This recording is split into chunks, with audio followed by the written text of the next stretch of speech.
Friday is actually Saturday is the federal court order deadline to transmit military and special federal absentee ballots for federal primary voters. Will you meet that deadline in every federal primary in the city? Yes. Even if there's still court challenges pending?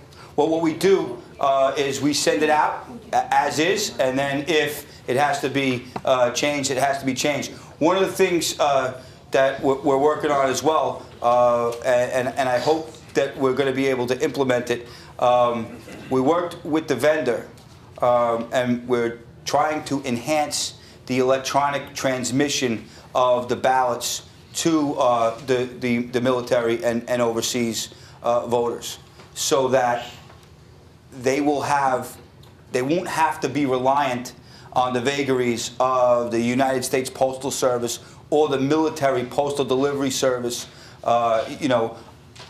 under circumstances when they're in remote locations. What percentage of those voters now have electronic access to ballots? Well, they all technically have electronic access to ballots because we have our ballots printed, and the militaries can use a special federal ballot. They're not subject to the same strictures as we are. They have a federal ballot that they can vote on. But the thing is, we want to make it as easy as possible, and the vendor has developed a QR code that would allow for any device, a tablet, a cell phone, and these things are available, even in remote locations, to be scanned and to ultimately print the specific ballot for the election district of the military voter. And I got to tell you, I took quite a bit of heat. People may remember back in September when I refused to release the information with respect to the mayoral primary, because we were within that very close margin over the 40%. The reason that I refused to release it, and I want to make this clear, was we have to give some lag time at the back end of election time, election night, to allow for the military voter votes to come in. And what I said then, and I'll say it now, and I'll say it again if I'm ever criticized again for it, is how despicable would we be as a society that we wouldn't wait a few extra days to finalize the result of the elections, to wait for the votes of the young men and women who are preserving our right to vote. I stood there. I mean, look.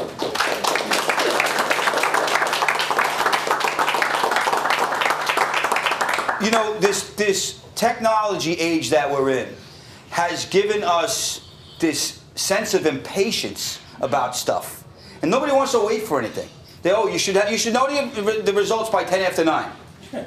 Okay, what about the guy in Afghanistan who's got a rifle, right? And he's protecting us. When does his vote get counted? It's not going to get counted by 10 after 9 on a Tuesday in November. So, I'll take that heat every day of the week, and as my father used to say, twice on Sunday, and if somebody wants to have that argument with me, I'll have it with them all the time. So it's the military stuff, is stuff that we're very, very sensitive to, and that is the driving force behind us really needing the primary moved in September, because we don't have enough time between September and a November general to get everything we need to get done and get under the present set of circumstances, all of the military ballots delivered. And that's why we're looking at other forms of ballot delivery, a la an electronic ballot delivery system where they would be able to have access to it in a quicker way and in an electronic way. Can we move to the next question? Yep. All right, I'm going to run through them. Have you done anything as a coordinator for 20 years with the Board of Elections as a civic President, I'm out there in the community all the time as a candidate for poll watchers for candidates. I've seen many problems, and you probably haven't touched on them. I'm rarely, last year we had a lot of problems with candidates putting up illegal posters on tree posts and light fixtures.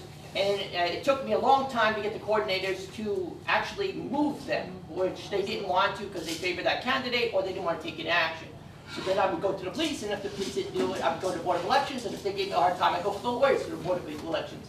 But my problem is, I don't want sanitation enforcement involved in waiting to leave the posters up there for them to come around and then fine them $75. It should be automatically taken down by the coordinator or any poll worker.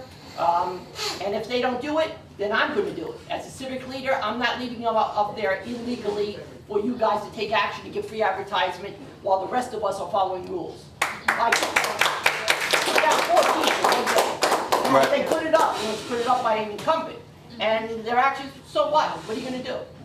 And now this is knowingly that they're putting up illegally, and they give me that excuse. All right, let's go on to the other things. Translators. Translators' purposes is only to translate information between a poll worker and the voter. We see constantly that the translators are the ones interacting with them, having discussions with them when they should not be. It should be a coordinator coming over, asking questions, waiting for the translator to get an answer to that question and go on. You ask them what the name is, what their address is, you know, not have individual conversations. Other problems too. I gotta stop you right there. That is not an entirely accurate representation of the law. The entirely accurate representation of the law is a voter can have any one of their choosing assist them. So it is a bit of a fine line that the Board of Elections walks when a voter is getting assisted. So you might have somebody with disabilities, not necessarily physical. They might not be literate, but they know who they want to vote for. So we're kind of a damned if we do, damned if we don't situation in poll sites. When the poll workers are too interactive, they get accused of meddling with the election. And if they're too hands-off, they get accused of not doing enough to stop what's going on. So, you know, it's a little bit of a dicey issue. You're getting beyond it. It's not assisting. They're going up to the interpreters and they're having conversations before the coordinator knows, before the poll workers know. A lot of times, you go into a site in the school, and in the lobby is a table for the interpreters. The coordinators and the poll watchers are in with the machines in another room. They're having conversations, which is ridiculous. The coordinator was supposed to be, when I was a coordinator, and not too long ago, was supposed to be out there watching what's going on with the information table, with the translators, not in separate rooms where they don't know what's going on. And then when you approach a coordinator, we have no room, so we leave them out there and they do whatever they want. Answer that. And to touch what he did, where I was a poll watcher, and numerous times when I went in the little, you know, where you fill out your voting forms, was distribution from candidates. And I went to the coordinators and said, this is here, this is the second, third time, and he said, I can't go there, people are voting. I said, well, when they're empty, can you please remove them? Because I don't think so, and de Blasio and whoever, their people are coming in and throwing stuff down, and you know, and it's a shame, a lot of people walk in, they don't know who to vote for. Oh, that looked good, I'm gonna circle his name. Right. And they literally told me on 3 to 4 times in a 3-hour period, we can't touch anything. Now, the coordinators have to be schooled in this. They have to take care of it, and as a watcher, I have to go on them. Right. And I was treated like a piece of dirt. But I gotta tell you, that's why the watchers are there too, because we put on elections, you know, 3-4 times a year, sometimes, at over right about 1,300 poll sites. We essentially, in today's economy, work with a volunteer workforce. They do get paid, but they don't get paid a lot of money for the hours that they put in. You're talking about a poll worker making $200 for a 15-hour day.